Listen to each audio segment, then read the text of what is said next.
Buona giornata a tutti e bentrovati cari amici di Media News Italia TV. Oggi fari puntati sulla Sardegna, la nostra meravigliosa isola sempre al centro dell'attenzione da parte di scienziati di tutto il mondo che continuano a studiare i segreti della longevità nell'isola.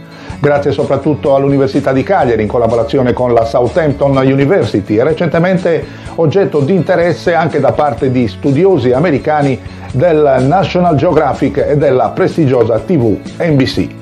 La ricerca ha mostrato dati curiosi e interessanti, tra cui un numero rilevante di centenari concentrati soprattutto nella zona orientale dell'Ogliastra, che godono di una migliore salute mentale e di uno stile di vita più soddisfacente rispetto ai loro colleghi di altre zone d'Italia.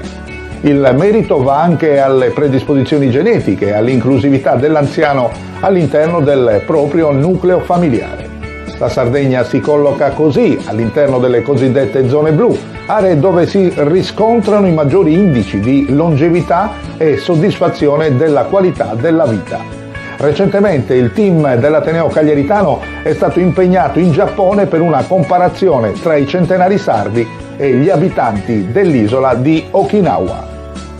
Sulla nostra splendida isola vi sono angoli magici dove gli abitanti arrivano spesso a superare agilmente il traguardo dei 100 anni, specie nella provincia di Nuoro.